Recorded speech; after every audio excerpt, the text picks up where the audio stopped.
Roll for Crit is made possible thanks to the support of viewers like you and our patrons on our Patreon page. You can become a patron for just $1 a month at patreon.com/rollforcrit.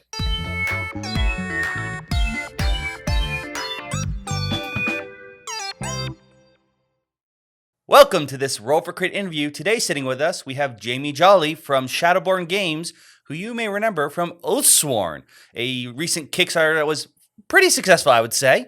He's back with us to talk a little bit about how that's going and also how Kickstarter's been doing in the current state of affairs in the world. Yeah, hi guys. Thanks for having me again.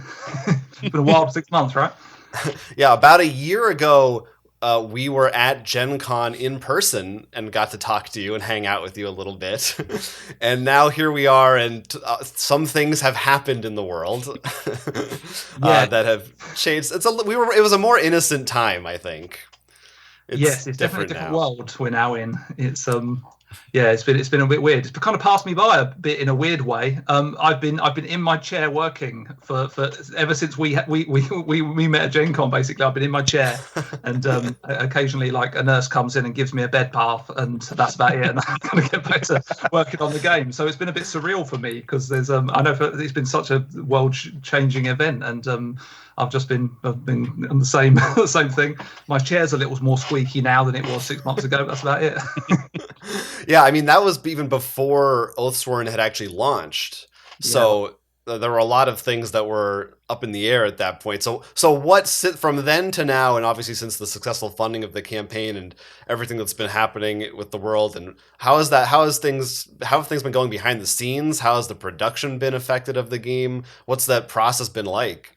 It's been just fantastic. Like, my goodness, it's completely changed our lives, right? We've just gone from having this dream and then actually being able to make this just incredible like game, and it's just so like the community was fantastic. Like, the best bit about the whole thing has been the community, because we end up with like 12,000 people who've come to back the game, and like they were just so cool. We had during the Kickstarter, we were having all these kind of community contests and things, and people were like doing all these amazing pieces of art, and someone's actually made a game of Oathsworn on the computer, an 8-bit game of Oathsworn, all this kind of stuff. It was just so encouraging and fantastic. So we're just so thankful to having an amazing community. So and we've been doing updates every month, getting those out there and just keeping up with people. And with a lot of them, actually, a good portion, we've been doing lots of play testing as well. One of the fantastic things about having so many backers is that we were blessed by we had several hundred people come and play test the game now, which is just invaluable, right? Like,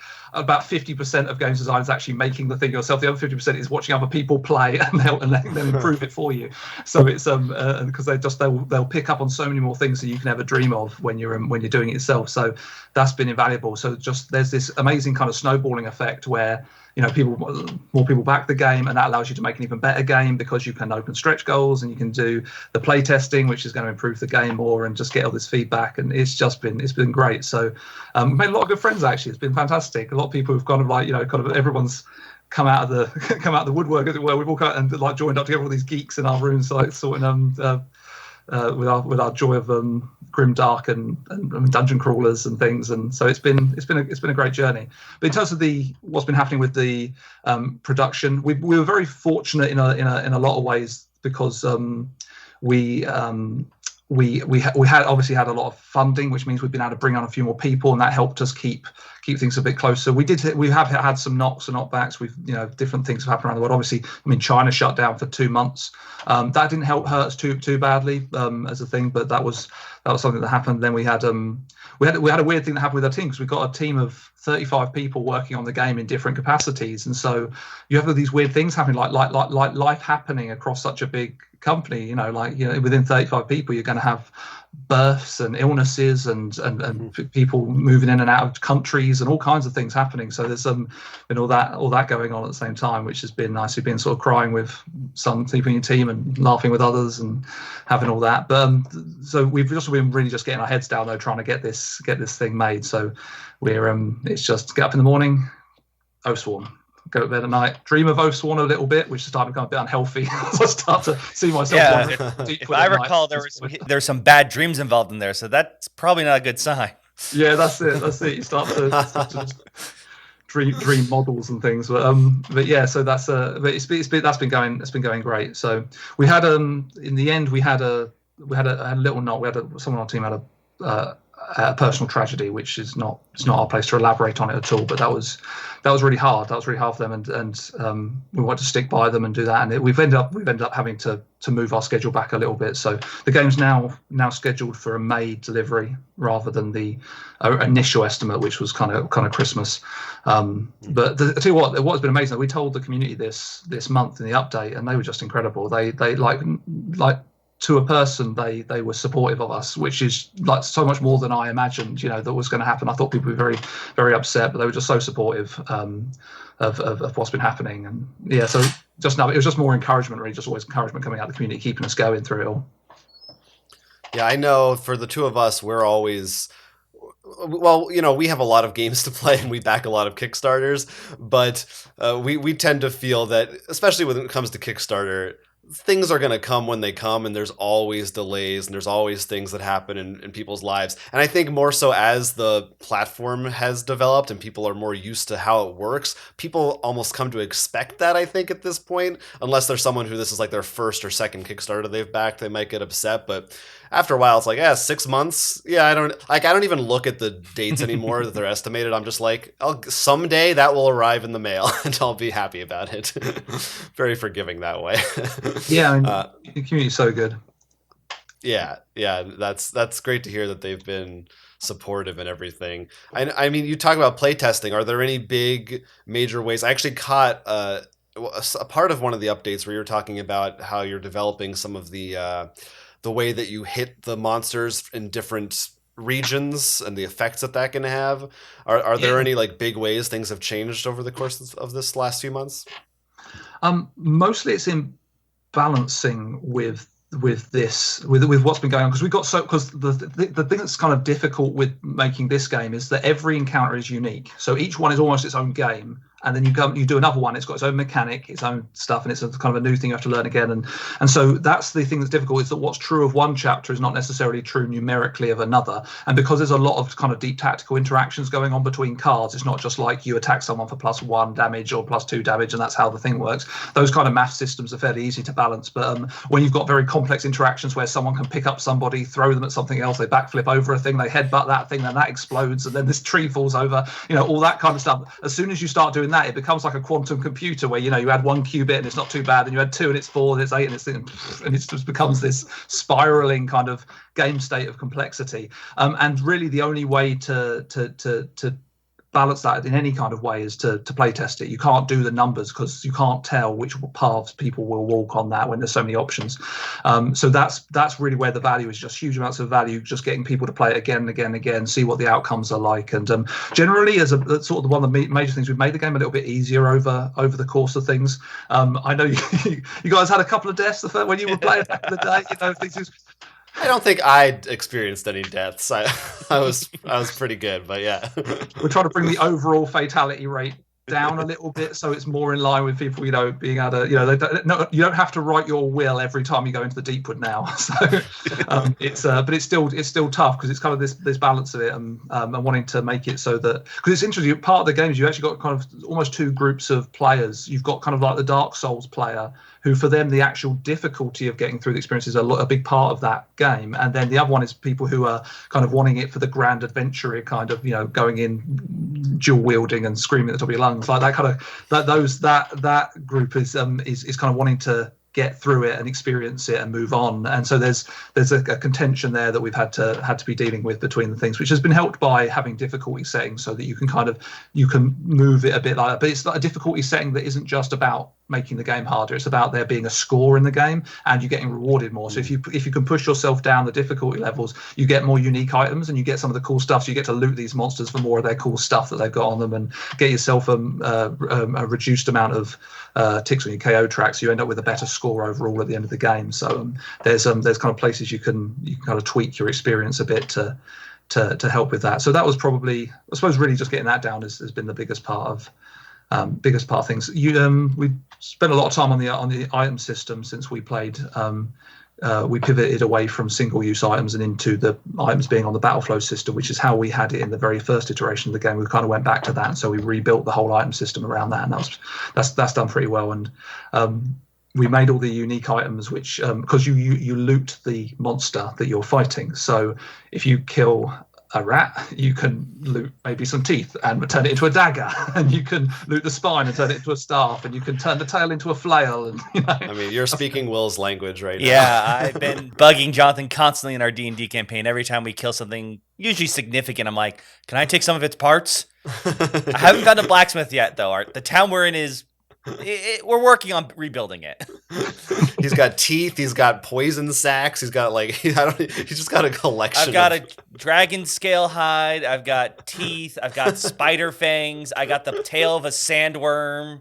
Yeah, so that's good. That's good to hear that kind of thing is going on there. It's really interesting how if you had told me that the version we played however many months ago now was complete, I'd be like, yeah. but there's so much still can change over a period of time that it's fascinating to hear about the design choices and things that you make over time.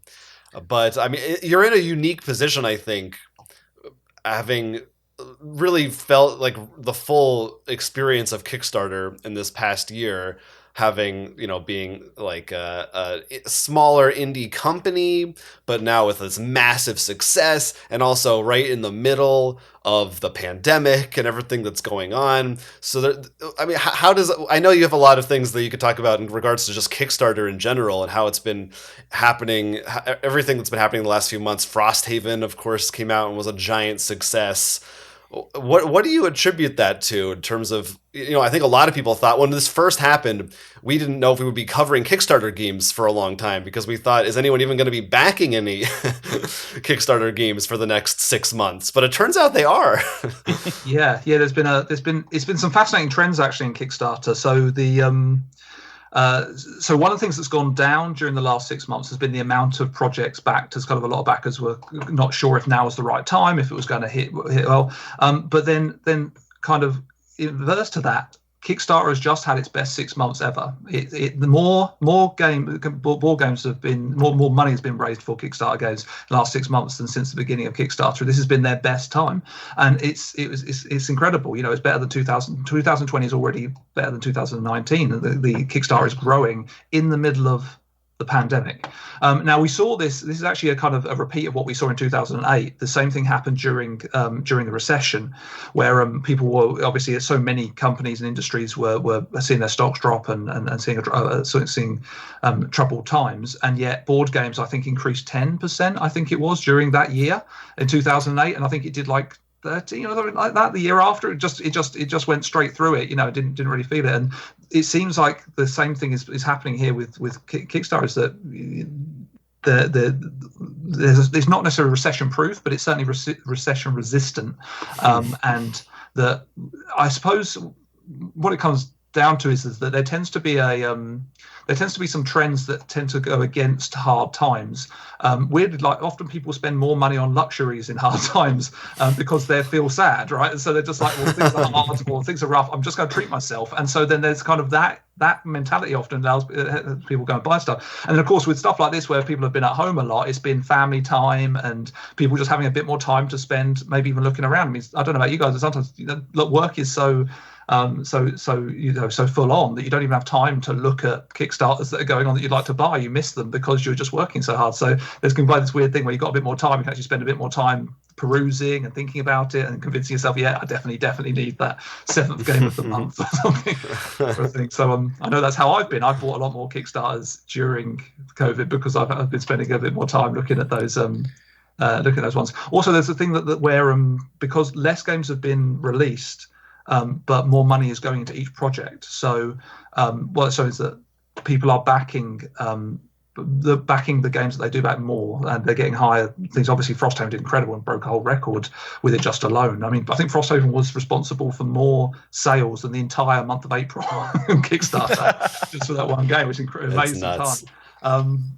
But yeah, so I think that there's another thing there about the quality of. Maybe it's a quality level. Perhaps you could argue that if there's less games being made, there's a kind of like generally there'll be kind of higher budget campaigns and productions, there could be an argument there that people are spending more money on those things. I think there's just a trend overall generally across the years that there was many campaigns being attempted, and they're not all, and we're finding out over time what sort of things people really want to buy and the kind of quality level people are prepared to come in at. I mean, I remember back in the day we used to, like, you know, it'd be a board game on the back of a beer mat, you know, and you'd be like, yeah, go on then. It was kind of the thing. Part of that, it was still kind of acceptable. Now we've kind of, Kickstarter's moved it into, so there's so much budget, high budget kind of productions going into Kickstarter nowadays. People are expecting quite a lot out of the campaigns, and rightly so, because people are spending really big money now compared to what they were used to on campaigns. You know, $100+ campaigns are sort of the standard now. I think there's that playing into it. But it's amazing that I was very surprised to see that it's been their best 6 months ever this last this first half. So things are looking up, and I know that's, to a certain degree, that's also passing on to board games generally. Like I know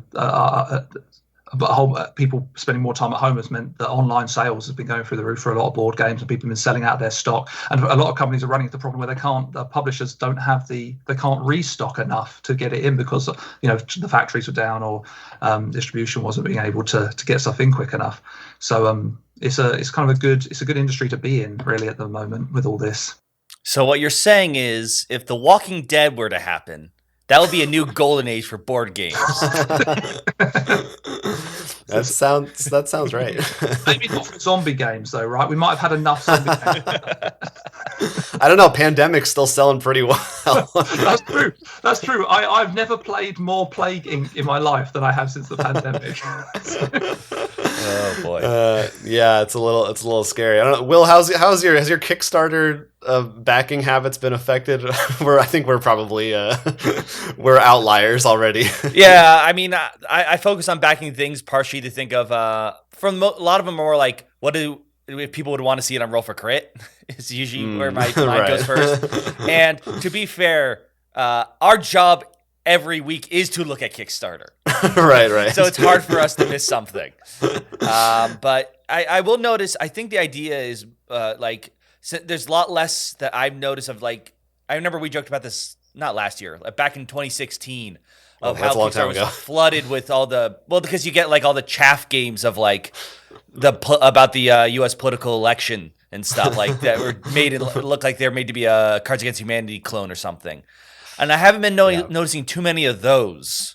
I mean, there are a couple here and there about buying toilet paper and stuff like that, but not nearly as much as before. I think that's the idea. It's hard for things to get lost as much, so it's much easier to find the gems in Kickstarter so you can back them.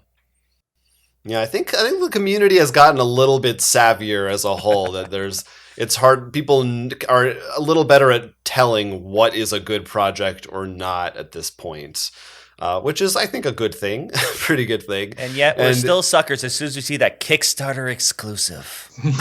Yeah, right. Yeah, all that going on. How about in your just personal gaming life, Jamie? How's it been going? I mean, there's no more game nights. There's no more conventions. It's been a struggle to get people together, to hang out, to play board games together. How have you been managing it on your end? So probably the same way everyone else has been, right? So it's been Tabletopia, Tabletop Simulator.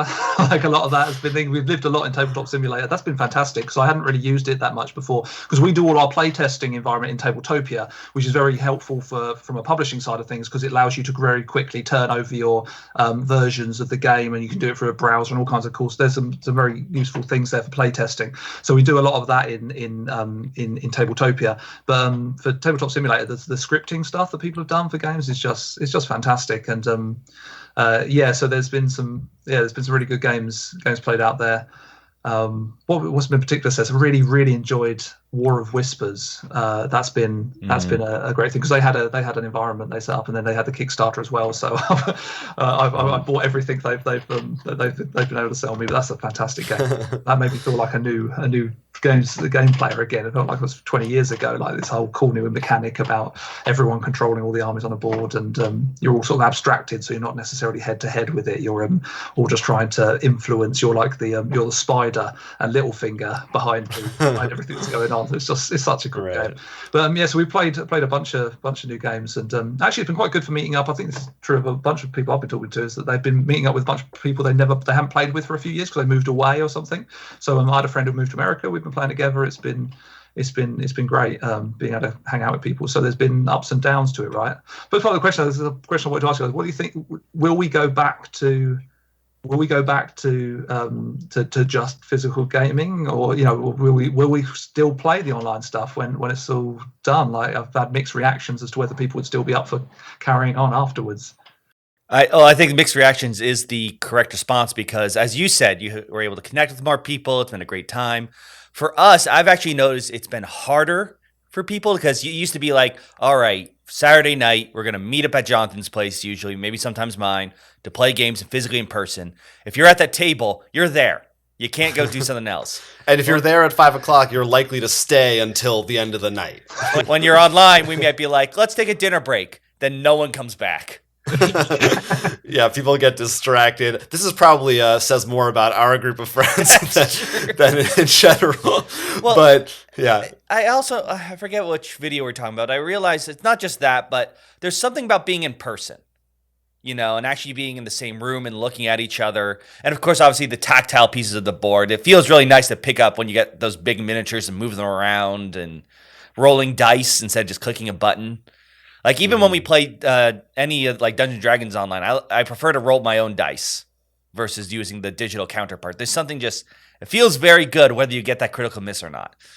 Yeah. So it's weird, isn't it? That just the ability. What I find that I miss when I'm playing games is I miss the eye contact. Like, there's a moment when you look at each other and you realise you've both seen that terrible thing that just happened to you, and you laugh at it, right? It's just in the eye contact when you both notice you're both thinking about the same thing. But when you haven't got that physicality there, you can't see each other. And I do wonder if, like, maybe in the future VR might help with some of that stuff, because you get the sense of presence with VR that if you could actually be in the space and you can look at each other, you may actually get some of that back again. But maybe we're not quite there yet. I mean, we've just been playing with our little avatar pictures or something, but no actual VR stuff going on. No, we're big proponents of VR, and we would love if they could really focus in on that. Especially, you could probably make some games just working in VR. Plus, you can it's much fun to taunt people in there. You can sort of still have your avatar walk up to them, just be like, I swear to God, if you touch that card. Well, they're working on touch, aren't they, stuff now? Though, as a physical board game publisher, I say that we should definitely keep meeting.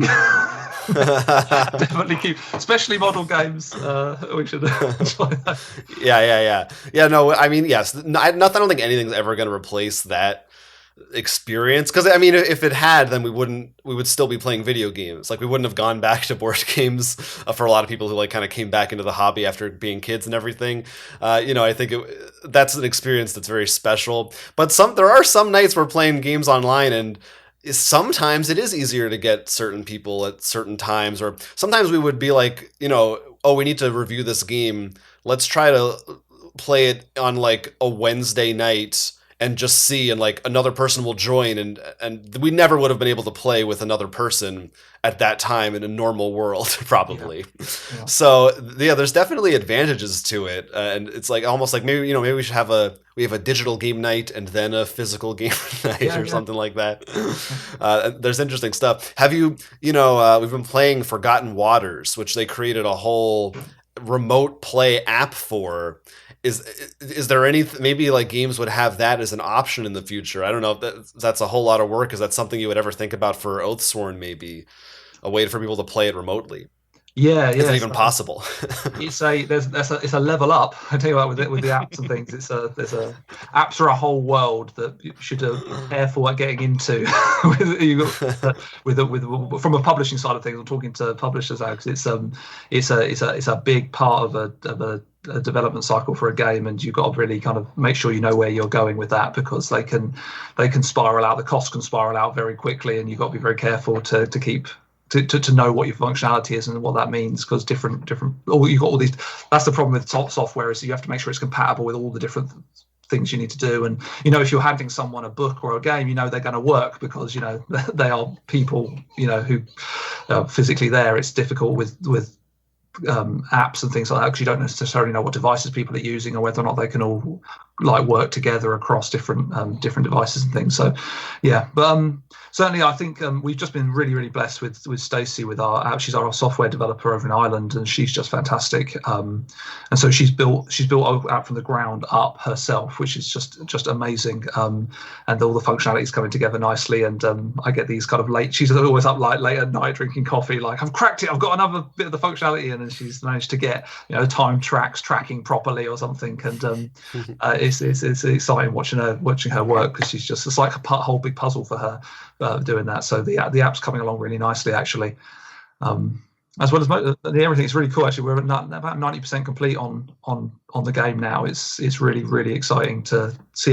So what's happening kind of from this last month on, we've basically been finishing everything. So like this thing's finished now, and it just like you get to like show it off to people. So just like this month on the update, we were showing people a bunch of the models and things that have just now been finished. That production masters have been finished. So I don't know if you guys fancy seeing a bit of those.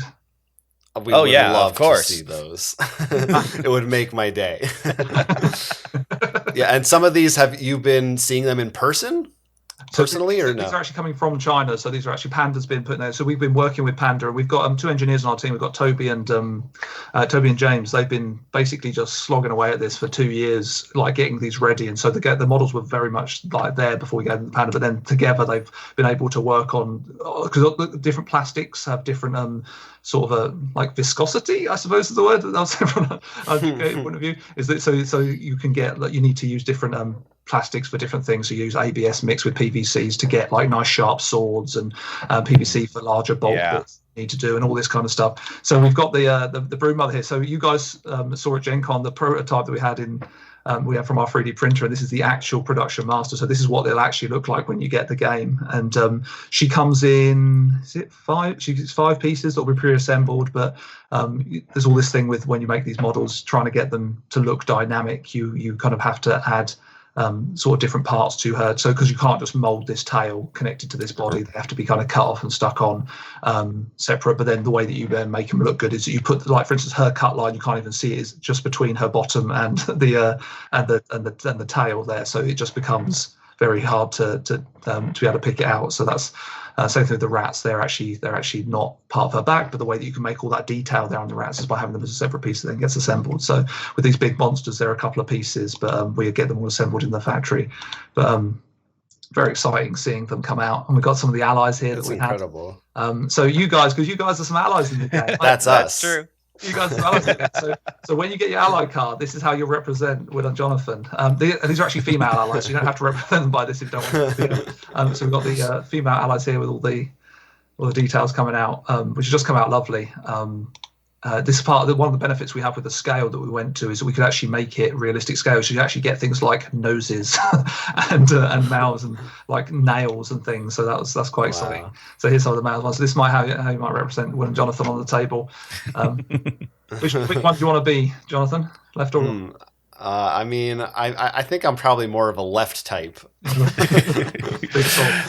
I'll let the players decide.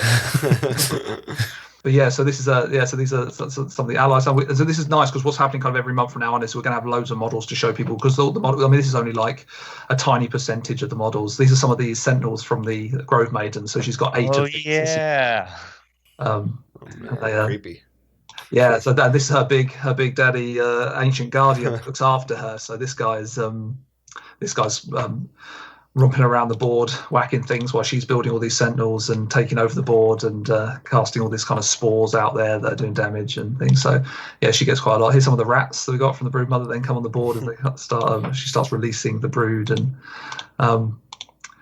yeah, it's quite cool. Every one of the models has this custom base, so that they can, well, one, you can do cool stuff with it, so you can pose them better by having really cool poses where they're like standing on rocks and looking, meaningfully off into the future, and stuff, having swinging weapons and things with all these nice custom bases. Got some of the terrain back as well. Some of the armory the terrain pack that we have. With all the trees, so you've got all these walls and trees that we'll have. So we've got the first of those done out that look pretty cool. And then we've got, this is the big mama worm. Did you guys fight the worm when you fought? We did not fight the worm. We saw the worm on the side of the board, but we didn't actually. Oh no, wait, did we? I don't think we did. It's possible. It's been a while. You probably remember if you did, because you probably got eaten by but yeah, so this is I know we fought. I think we fought something that burrows. Yeah, I think we actually did know. And I was like, at first, I'm like, no, we didn't. And I'm like, wait, I remember something having multiple parts and burrowing and stuff. Yeah, this will probably be the must one. have I mean, been this guy. This thing's huge because it's 3 monsters effectively. Each of the monsters is like 15 to 20 centimeters high, so it's this massive thing, God. wailing away out like Shea Halud in June. It's kind of this massive thing. So anyway, yes, a few pictures there. That I mean, the detail looks incredible. It is, even like you're saying about stuff. about the it being in different parts and everything. This is as a layman to my untrained eyes, I can't tell at all. It looks very seamless. Yeah, it's one of the things like with quality of things, and so this is one of the things it's so great to be working with Panda, because Panda they've just taken this game and they've got the same sort of passion we have for it. So they're just like, we're going to make this the best game like we can possibly make it, and they've just been amazing. So we've got a dedicated team over there working with our engineers to kind of bring it all together, and between the two, actually having engineers was off, because often what's kind of happening in with games is that you often have a sculptor who makes you some sculpts, and they give that to the company that's making the Kickstarter, and then the sculpts will kind of go off to the manufacturer after the fact, and then it becomes quite difficult if things start getting lost in translation, or it becomes quite difficult to have a backwards and forwards between the company and the manufacturer about how to improve these models and move stuff. Because it may be that to make a model look like it does in the sculpt, you need to move an entire arm or replace the whole thing or change the base, and all this kind of thing. So having Toby and James on team, who are basically, their whole job is to make sure that what we made in the Kickstarter actually gets represented properly on the final model is incredible, and we're just so fortunate to have that, because now we can actually make things become reality in the same way as that we were kind of advertising on the sculpts, which is kind of one of our kind of pet passions, is trying to be realistic, be honourable and realistic with what we represent on the Kickstarter page, so that the Kickstarter actually is going to be true to the finished product, because I think as we're growing through Kickstarter, we kind of, I think people are picking up more and more on that sometimes things don't always look as they seemed, and it becomes a question mark for people about things, and it's just often about I think increasingly we must earn the trust of the backers, and so they've given us an amazing amount of trust with this game, so we have to make what we said and make it good, and and just actually dedicate our time to it. We're not working on anything else, we're not working on other projects right now. This is the only thing we're doing, every one of us, just getting this game made as best we can. We're not worried about making other campaigns or anything like that. It's just get this thing out good and get it to people. Anyway, sorry, that's my No, that's great. Yeah, I think you're doing it. I think you're hitting those marks. You got a lot of backers, and people are excited to see the final product, as are we, and it's really cool. And you still have some work ahead of you, but it sounds like you're maybe over the hump a little bit. It's making most of the progress, it sounds like, has been done, and it's a focus maybe more on the finishing touches and things like that. Yeah, and that's been a real just everything that it's all part of the planning of a big campaign like that. But we kind of, it's wonderful that it worked out, that we planned it. We thought we could execute on it. We tested it. We could execute on it. We did it, and we're gonna be able to get it to people, as we said. And that's great. I mean, it's gonna be. I just can't wait to get into people's hands now. I'm just so itching to get it physically, especially now we get to see all these models and stuff coming out. So anyway, just thank you to everyone who's trusted us, to get this out to you. We are spending every hour God sends to make this thing what we promised. So yeah. Yeah, well, thank you so much for taking the time to hang out with us and talk to us about all this stuff for a little while in the midst of all the craziness that's happening right now. And in the midst of, I assume you would have been at Gen Con this year, you would have had a presence. And so, this is I'm not going to say the next best thing, but this is like the fifth best thing is doing this. So it's great to have you and be able to talk to you during this time. And also, we should mention, for anyone who is a backer, If they don't already know, I believe the Pledge Manager is going to be open up during August, right? Yes. See, I'm on top of these things. I'm glad one of us is on the ball. So we're reopening the Pledge Manager again for the month of August. So from the 1st to the 31st of August, we're opening it again, which is the purpose was that when we originally closed our Pledge Manager down, it was when all the COVID thing was kicking off and people were losing jobs and it was all getting a thing. And so we wanted to give people a chance to just settle down a little bit. And I don't necessarily think the world's settled down enough, but this is about as far as we can get out from it to be able to keep it open. So we're gonna open it up for the month of August. And that means that people can finish their pledges. They haven't finished their pledges yet. So check your emails if you haven't done that. And you can upgrade and add on, and there's a chance to pledge again. So if you're just finding the game for the first time, there's a little window that's opening up for August. So you can come and join us if you fancy romping around the Deepwood, killing monsters and building a free company. Yeah, and maybe questionably not as dark as it is here. Yeah, things have changed. Real life is the grim, dark reality now. Or maybe it always has been. On that note, thanks again. And hopefully in a year from now, we'll be able to, hopefully, fingers crossed, to you in person and along with a final copy of the game. Very exciting. Lots of stuff to look forward to.